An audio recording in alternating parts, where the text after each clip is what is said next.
Good afternoon, Welp, it's 2008 now, a big year for a lot of people in America, that's for sure. But when it comes to Metal Gear games, this one is a doozy, especially since the best game ever has been released 2 years before. If you say I am wrong, then you have truly never lived, and that is a fact, not a claim. The only other real game that Metal Gear Solid 4 had to compete with that year was Grand Theft Auto 4 and Fallout 3, if you smoke crack for breakfast. Metal Gear. Metal Gear opening here in New York City right now. Metal Gear Solid 3 reaches critical acclaim around the globe, and Kojima can now retire. Not! Although Hideo Kojima wanted to work on a new IP once he announced that he wouldn't direct the next Metal Gear game, he received multiple death threats. Woo! Gamers, do it again! Activated!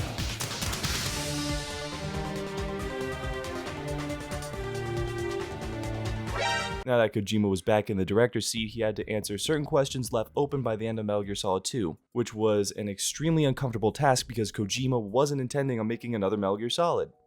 Which leads to my favorite Kojima quote: "I'd be very happy if Snake died." Obviously, Kojima didn't want to make another Metal Gear Solid because he felt as though the series was perfect as it stood. Gamers don't agree. This doesn't necessarily mean that Kojima was working to make the game unplayable from the start, but just that Kojima would have enjoyed working on something new instead of going back to work on the Metal Gear Solid series. Which is understandable. Homie directed nothing but Metal Gear games for 17 years. Once June 12th of 2008 hit, Metal Gear Solid 4 released worldwide. People love this game, people hate this game, and people feel indifferent about it. What is Metal Gear? But what is the game all about? It's gonna be the end of Solid Snake. Do you think he's gonna die in this one? Yes. Of course. Of course, yo. I'm gonna cry. I cried during 3. You cry like a little schoolgirl shit, man.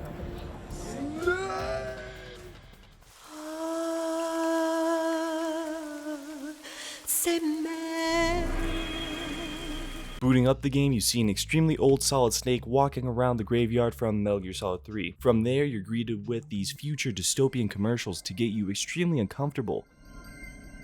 Business of war. Business of war. Which PMC had a humble beginning in France, but now manufactures 51.5 million firearms per year, and employs an armed force the size of Mexico and Canada's total populations combined.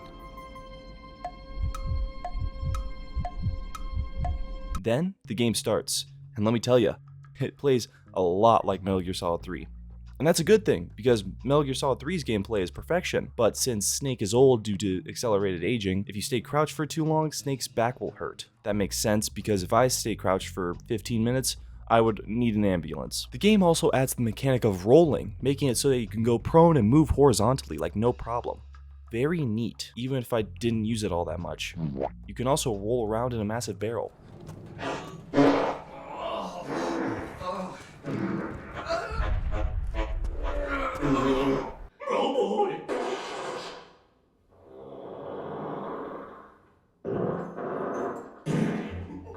However, that will use up a lot of stress. The stress meter makes it so that you won't do extreme stealth movements 24/7, and so that Snake won't die of a heart attack, so no crouching all the time or rolling all the time.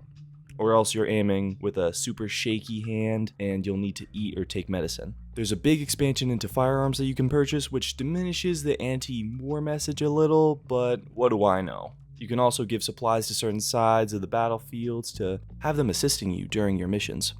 Besides that, that's it. Plus, after Act 2, the game stops focusing on Metal Gear Solid 3 style missions and more focuses on cool boss fights with amazing set pieces. I am not gonna talk about the B&B unit, they do not exist in my world. After Act 2, the game starts to focus less on experimental gameplay that the series is known for, and focuses on cutscenes and handheld gameplay. To show you all what I mean, Metal Gear Solid 4 still holds the world record for the longest cutscene ever, coming in at a whopping 71 minutes long. As punishment, I must endure. Erase What I miss? Anything blow up yet? Wipe this meme from the face of the earth. Besides the really cool boss fights and set pieces, it really bums me out because I thought the gameplay was really fun, but once you reach the third act, you're playing on an entirely different game. But the increase of cutscenes makes sense when you consider that this is the last time you'll be seeing a lot of these characters.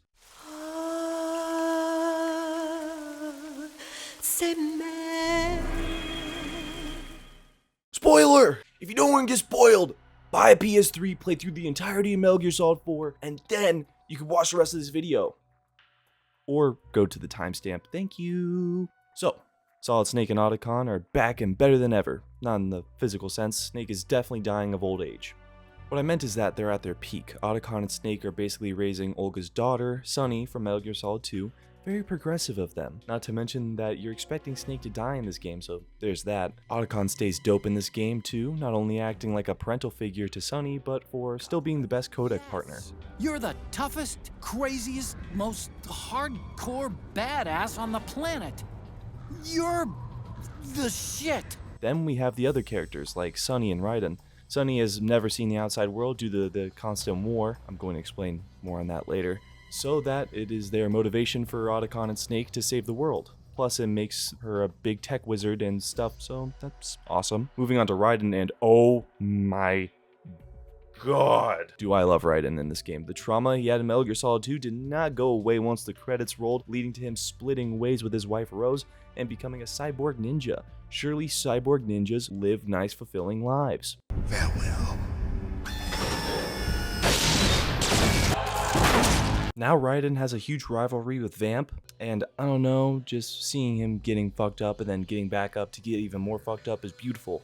To all Raiden fans, I was blind, but now I see. Now, on to other characters. Absolutely no hate to Meryl, but she's exactly like she was in Metal Gear Solid. One of the biggest aspects of the game was the choice of resisting the torture so that she can live, or just give up and she dies. Kinda ruins it a little by having her in the game, but it's fine, just super awkward between her and Snake, which is extremely uncomfortable to witness. Speaking of Metal Gear Solid characters, Naomi! Yeah, I don't know. She's a little weird in this one. I would like to explain what she does, but I'll just say she fucks Otacon and Vamp in the same game. Rose, Raiden's now ex-wife, is also Snake's therapist. I'm not going into her relationship with Colonel Campbell. It's explained at the end that it was a cover to confuse the Patriots. It was uncomfortable to watch, and it was uncomfortable to mention. Also, Drebin's in the game. He makes an addition to the cast. I would like Drebin a lot more as a character if he didn't call me up after every B&B fight. Yo, Snake, looking good today.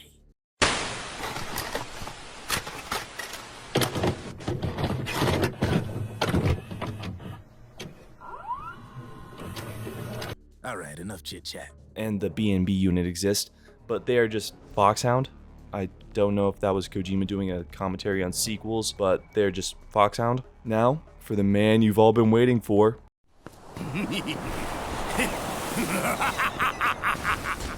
Oh my lord, the life that Ocelot brings to every scene Bang! is just uncanny. Seriously, for a villain, this dude rocks.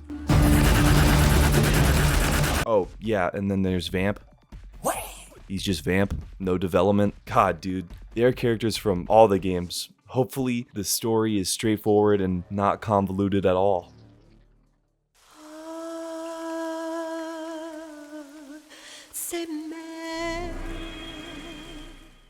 No hate, but I'm going to be as broad as possible when talking about the story. There's no possible way that I'm going to fit the entirety of Metal Gear Solid 4 story into one video.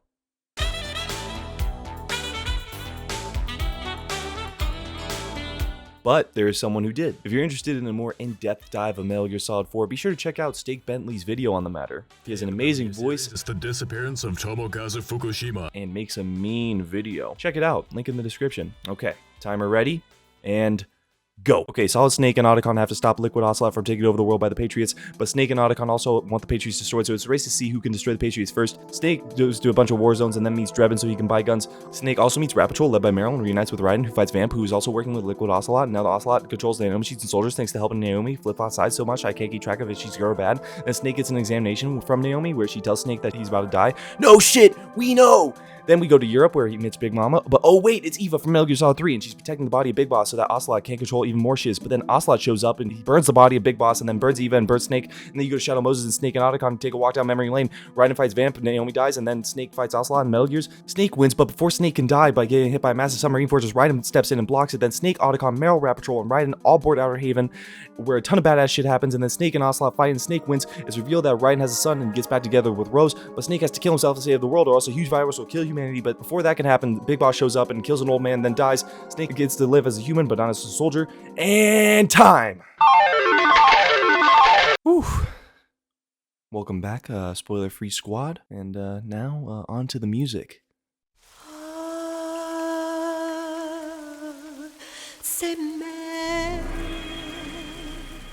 A lot of tracks used in the game are remixes of tracks from previous Metal Gears.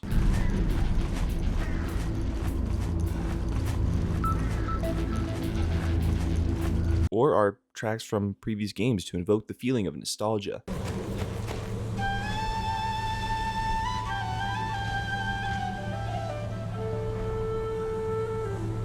However, the two big tracks of the game are new tracks, one being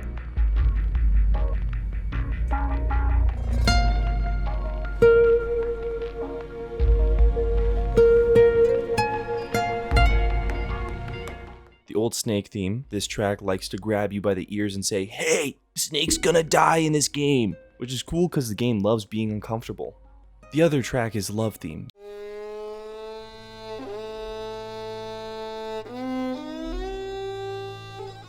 This track is composed by Nobuku Toda. In my opinion, a very beautiful song through and through.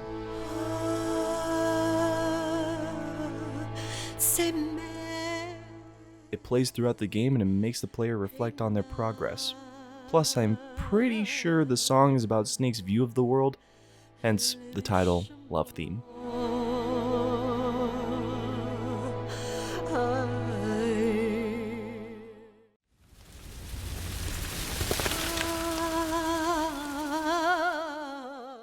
When I started to play through the Metal Gear Solid games, there were people all over the internet telling me about how Metal Gear Solid 4 is easily the worst one. It's too drawn out and it has the longest cutscene ever, literally. Once I played it, I had fun with the game. Sure, there were moments that I wished were removed, but overall I enjoyed my playthrough. One of my favorite games ever is rough around the edges, but you can still have a lot of fun with it. Even though Kojima went into Metal Gear Solid 4 wanting the series to finally end, he still made the game with love. You can feel that throughout the entire thing. For every cutscene that goes on for far too long, there's Raiden and Vamp's final fight, the Metal Gear fight, the microwave hallway, or the Yakuza fight on Outer Haven with Ocelot. For me, I find it hard to hate this game. I know there are problems associated with it, but in my eyes, it's still a great, enjoyable mess. I do not have a joke. Please roll the credits. Think again. Thank you all for watching. Be sure to like and subscribe. I don't know if I should do Peace Walker or skip it entirely. Comment down below what you think. I'm gonna walk down a hallway full of microwaves. Surely I will not be cooked.